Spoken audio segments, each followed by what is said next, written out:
prochains invités, le Québec est mort. Vive le Québec. Voici Loco Locass.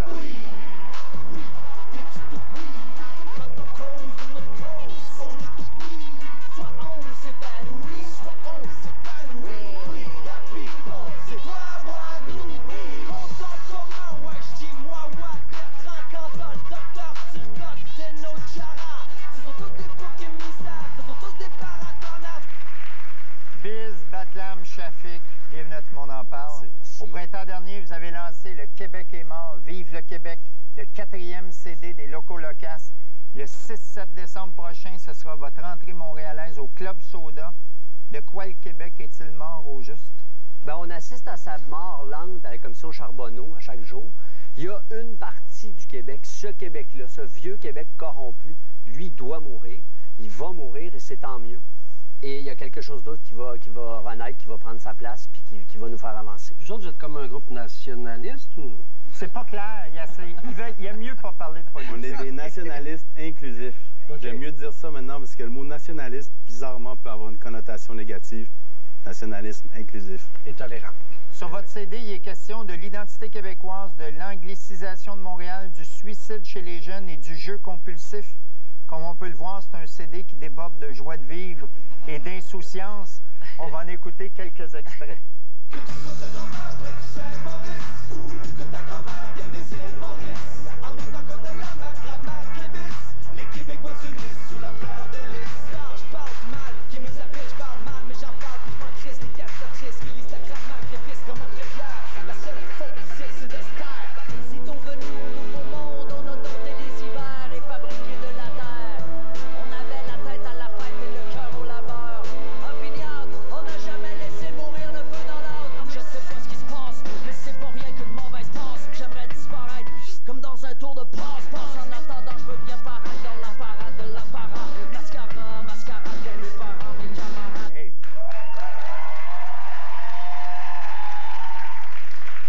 Écoulé 8 ans entre vos 2 derniers albums. Vous avez reconnu que la création de cet album avait été difficile. Batlam, je te cite. Il est difficile de vraiment se renouveler aux 2 ans. L'industrie impose un rythme effréné qu'on n'est pas capable de suivre dans le genre qu'on fait. Le nouveau disque en fait bien la preuve. C'est un son et un propos différents. Vous n'êtes quand même pas devenu fédéraliste et libertarien en 8 ans. Non, c'est vrai, mais je trouve que c'est vraiment un disque, en tout cas que moi, je sens que je peux assumer, que je vais pouvoir tourner, puis que je vais regarder fièrement dans quelques années encore. Je trouve vraiment que les 8 ans qui ont passé, ils ont été vraiment pénibles pour tout le monde ici. Mais ceci dit, ce disque-là, encore une fois, je trouve que c'est un disque qui est vraiment plus mature. Curieusement, ça a l'air d'être les mêmes thèmes que d'habitude, mais je trouve qu'on s'est beaucoup renouvelé. Shafik, tu dis que c'est l'accueil réservé à l'album qui va déterminer le futur de Loco Locass. Je te cite. On a des messages sociaux à lancer. Et si le Québec n'en veut pas, on va se fermer la gueule. Les prochains mois vont être déterminants pour le reste de notre carrière. 5 mois se sont écoulés depuis le lancement de votre dernier album. Allez-vous vous séparer ce soir? En direct. Non, on parlait quasiment de ça tantôt. Parce que quand on est venu la première fois, il y a 8 ans, ça a été d'une certaine façon le début de notre carrière. Tu sais, notre carrière populaire. Ouais. Puis j'espérais juste que ça soit pas la fin ce soir. C'est aussi... Mais c'est quoi, vous êtes en questionnement? Ben, les 8 dernières années, quand on dit que c'était pénible, c'est parce que on n'avait plus de structure créative qui marchait. Là, je veux dire, si c'était pas Batlam qui faisait un truc, c'était Biz. Puis moi, j'étais là, puis j'ai regardé ça. Puis là, je me distrayais à gauche puis à droite, mais c'était pas une cellule créatrice. T'sais. C'est-à-dire que quand on a commencé, là, on était 3 gars, puis on se rencontrait, puis on disait, bon, de quoi on parle? Quelqu'un a une idée? Le fait de vieillir, d'avoir des enfants, tout ça, puis d'avoir d'autres intérêts, ça a changé la dynamique. On appelle les autres juste quand on a quelque chose de solide, puis c'est plus exactement pareil. Batlam, tu as cumulé les rôles au théâtre et au cinéma sous le pseudonyme de Sébastien Ricard depuis 8 ans. Biz, tu as écrit 2 livres, tu as participé à Star Academy. Shafik, tu as réalisé les albums de d'autres artistes, dont celui de ta sœur, en attendant que Loco Locass reprenne. Est-ce que Loco Locass est devenu votre activité secondaire? Non, moi, je me suis rendu compte à quel point c'était central dans ma vie. Premièrement, cette rencontre extraordinaire que j'ai faite, cette amitié-là qui s'est développée dans la création. Puis le fait d'être arrivé avec ce disque-là, avec ce propos-là, puis dans le moment où on l'a sorti aussi, qui était en plein milieu du printemps érable, je trouve que il y a quelque chose d'unique là-dedans, puis qu'on a accompli. Puis tout le travail qu'on a fait, pour moi, c'est central. Et le groupe est au début de sa tournée, donc... il y a plein de belles choses. Mais nous, ce qui nous a réunis, ce qui nous tient ensemble, en fait, la force centripète là, de Loco Locas, c'est la création. Quand on est en train de créer des chansons, tu sais, autant là, on fera pas du potin vedette ici dedans. Je veux dire, quand on se parlait plus et qu'on était fâchés les uns contre les autres des fois. Parce que imagine un couple, là, c'est dur un couple pendant 15 ans. Là. Imagine un trio, c'est que ça finit plus. Ah ouais. Là. Quand il y en a deux qui sont fâchés, il y en a un qui boude, puis là après c'est l'autre avec l'autre, là ça finit plus. Tu pointes jamais là-dedans, toi? Tu pointais tout le temps les autres? L'autre avec l'autre. Okay, non, ouais, eux s'en chargent. Mais bref, c'est ça. À trois, les interactions sont multipliées, la dynamique est complexe. Mais même si on était fâchés, ce qui nous réunissait, ce qui nous redonne le plaisir d'être ensemble, c'est vraiment la création. Quand on est en studio, on fait une toune puis qu'on est content d'une ligne ou d'un beat de Shafik, là, c'est ça qui nous fait... Nous, on est des amis de création. Tu sais, t'as des amis de brosse, des amis pour aller voir le hockey, mais nous, on est des amis pour faire des disques et des spectacles. Dans le cadre des dernières Francopholies de Montréal, vous avez réuni sur scène les leaders étudiants pour chanter votre hit « Libérez-nous des libéraux », Manon.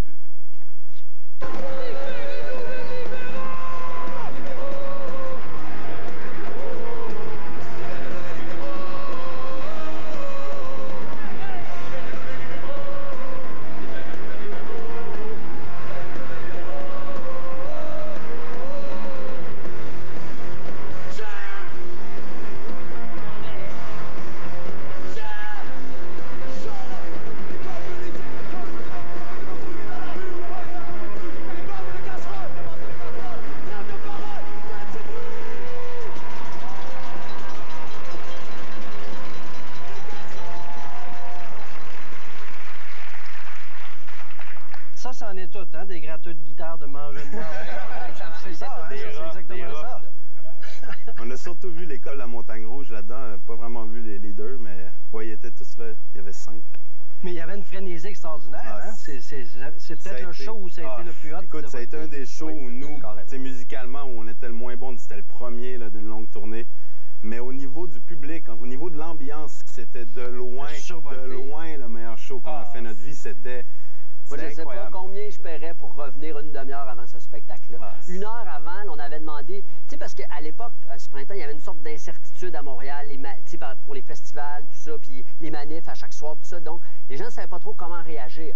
Nous, on a dit, amenez-les vos casseroles, puis on va faire avec. Puis même que Shafik les dirigeait dans le beat ou donnait des moments, des plages spécifiques où les utiliser. On les a transcendés, on les a utilisés comme instruments de musique.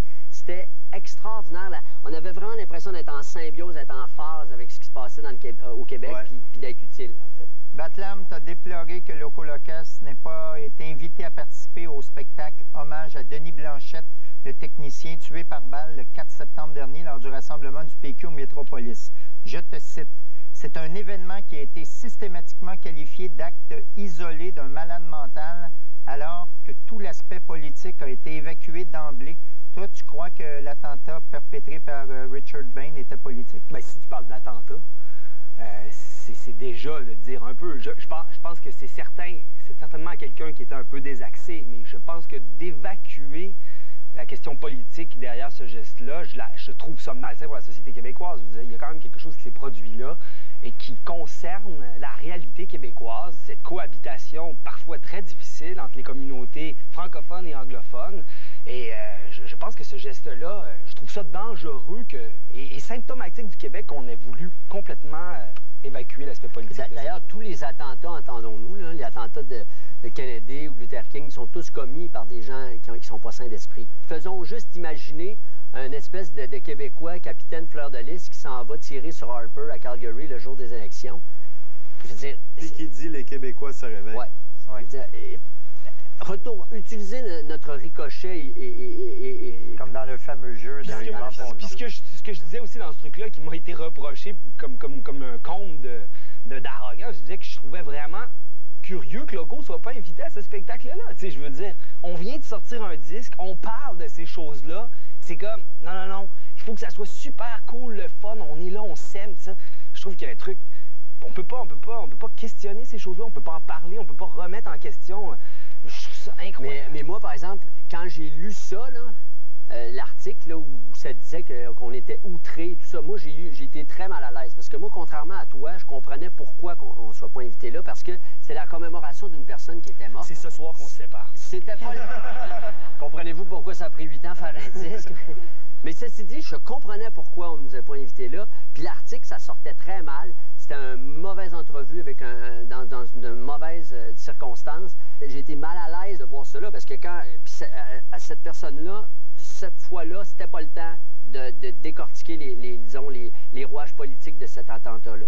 Maintenant, il va falloir qu'on y vienne à un moment donné, peut-être au procès. Mais cette journée-là, moi, je trouvais que c'était pas le temps de faire ça. Puis je comprenais pourquoi on n'a pas été invité. Si fou que ça, pourquoi CJD l'a pris en entrevue quelques semaines plus tard? Ça, c'était vraiment... une erreur, quand même. Vraiment bizarre. Tu sais, à un moment donné, il est-tu fou, il est pas fou, là, tu sais. Je sais pas. On va regarder un extrait du vidéoclip de votre chanson intitulée « Secondaire ». La scène extraordinaire. Ben non. OK. Mon secondaire, ce fut la traversée du désert. Le désir était vert, mais j'avais pas la manière. J'étais maladroit, j'étais malade, c'était maladif, j'avais mal à l'âme. Mais tu plantes pas celle qui se pend pas. Gâche un gauche au gauche dans la pampa. Pas salaud ou asocial, mais le lasso en salle. Avec ma moustache de duvet, puis mes tout petits boutons dans le front, je devais raser les cases et garder le regard vacant. J'assumais pas d'être moi, fallait que je filme. Le faire qui me répète, faisait du breakdancing. C'est vraiment dégueulasse ton bouton, franchement, là. En HD, ça fesse. Est-ce que ça ressemble à votre secondaire, ça? C'est caricatural, mais ouais, je veux dire... c'est pour ça que moi, c'est moi puis Biz qui chante dans cette chanson-là. Batlam avait pas mal plus la touch que nous. Ça. Il pognait, lui. Il pognait. C'est pas vrai. Fait que... Il en profitait au secondaire. Moi puis Biz, on a un peu arraché au niveau social. Moi, j'en ai arraché aussi, sérieusement. Avec les filles? Ouais. Oh, Ben, vraiment, j'allais dans des écoles de gars. Ah, voilà la raison. Biz, ton livre « La chute de Sparte » a remporté le 7e prix du livre jeunesse des bibliothèques de Montréal. Bravo. Très bon roman ado, d'ailleurs, en passant. La chute de Sparte était en lice pour le prix littéraire jeunesse du gouverneur général du Canada, mais t'as demandé qu'on te retire de la course parce que tu n'es pas un sujet de Sa Majesté. C'est quoi la différence entre recevoir un prix du gouverneur général et recevoir des subventions de Patrimoine Canada pour l'enregistrement d'un album de Loco Locas? Ben, c'est pas du tout la même chose dans le sens où, moi, l'argent des Canadiens, c'est mon argent. Moi, chaque année, plus que la moitié de mon rapport d'impôt, je l'envoie au fédéral. T'sais. Donc, j'ai aucun remords à recevoir ma part comme Québécois jusqu'à nouvel ordre. Ultimement, j'aimerais plus en recevoir, mais effectivement, via les subventions, j'ai pas de problème avec ça. Puis, ce prix-là, j'aurais pas eu de problème à le recevoir si ça avait été un genre de truc patrimoine fédéral. Mais là, j'avais un problème avec la personne qui signait le chèque. C'est quand même le représentant de la reine. Là. Ça m'énervait, moi, personnellement. Alors, j'ai pas voulu faire d'esclandre, j'ai pas voulu faire d'histoire. J'étais, comme je l'ai dit sur le compte Twitter, j'étais honoré qu'on me mette en nomination. Je voulais pas non plus concourir pour avoir à refuser le prix puis à mettre tout le monde mal à l'aise ou aller manger des petits fours à Rideau Hall. Ça m'intéressait pas. Donc, j'ai simplement dit je ne concours pas. Et... Tu boudes ton plaisir. C'est peut-être le fun. J'ai des doutes. Mais de toute façon, un prix comme ça, même si ça fait plaisir d'être en nomination, on n'est jamais obligé d'accepter un prix. Si Don Cherry t'a mis en nomination ou de gagner un prix pour la souveraineté de la part de la SSJB parce qu'on considère que cette élucubration favorise l'indépendance du Québec, je pense pas qu'il irait recevoir son prix. T'sais. Fait que j'étais honoré de la nomination, mais je l'ai décliné, c'est tout. Batlam, tu fais plein de films. Ça semble plus facile pour toi de tourner des films que d'enregistrer des disques sans compter tous tes rôles au théâtre. Est-ce que ça confirme que tu es d'abord un acteur? Bonne question. Je pense pas. J'ai toujours, en fait, depuis que... quand j'ai fini l'école, c'est vraiment là qu'on s'est mis à faire le disque. En fait, donc, ces deux aspects-là ont tout le temps fait partie de ma vie. Puis finalement, c'est devenu des vases communicants. L'un inspire l'autre et vice-versa. Donc... Encore une fois, bon, dans les 8 années qu'on a passées sans faire de disque, c'est sûr qu'il y a eu toutes sortes d'offres, puis je les ai pris et tout ça, mais Loco, c'est central pour moi. Le jeu aussi, j'arrive pas à départir. partager les deux choses, puis je veux pas, en fait. À voile et à vapeur, on le sait maintenant. Biz, tu as fait récemment une incursion dans le monde du jeu en incarnant le rôle du conteur Joe Violon dans l'adaptation pour le théâtre jeunesse de la légende de la chasse-galerie. Manon. On fera pas de plaisir, ma gang de sac à table, ma gang de sac à tabac. Ah, y'a ce qui sont tous les rapins, ah, y'a ce qui sont tous les rapins. Dans les champs, ils sont montés, bing sur la ring, laissez passer les rapins, bing sur la ring, bing bang.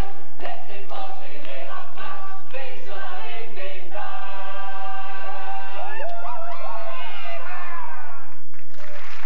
Alors, C'est quoi ça? Tu jouais dans la fabuleuse histoire d'un royaume?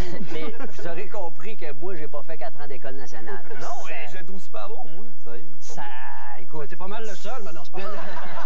non, mais écoute, je me suis tiré d'affaires, mais pas plus que ça.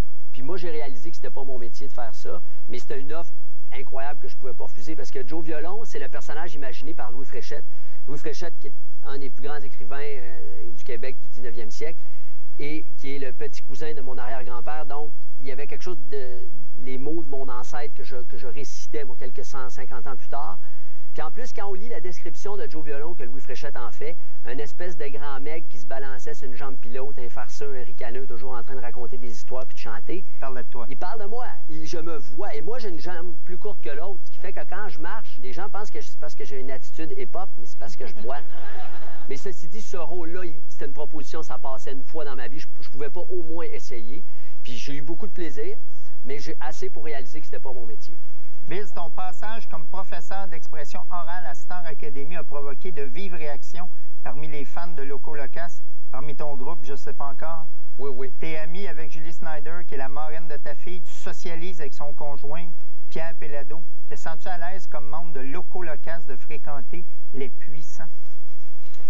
Mais, oui, je me sens tout à fait à l'aise de les fréquenter. D'autant que j'ai leur oreille pour leur parler de choses qui me tiennent à cœur. Et du fait que, bon, par exemple, pendant le conflit avec le Journal de Montréal, fréquemment, Pierre-Carl Vellado, il sait ce que je pense. Puis je ne vais pas le faire changer d'idée. Hein, puis lui ne va pas me faire changer d'idée non plus. Donc, on ne parle pas vraiment de ça en particulier. Mais je veux dire, par contre, on parle de politique parce que c'est quelqu'un qui est très nationaliste. Puis d'ailleurs, je l'enjoins souvent à essayer de faire en sorte que, comme son concurrent Desmarais, il mette son empire médiatique au service de ses propres idées. Parce que dans le réseau québécois, TVA, LCN, il y a des entreprises de démolition systématique et de démonisation systématique de l'État québécois qui sont faites. Puis je me dis, moi, si j'avais un empire médiatique, je le mettrais au service de mes valeurs. Je vous ai écrit une petite carte. Wow! Hey, Ça, c'est la consécration, maison. On a chacun une, si tu la main? C'est la même. Vas-y, chef. Oui. Je veux bien croire que le hip-hop garde jeune, mais sachez que sous vos casquettes à l'envers, on les voit, vos cheveux gris.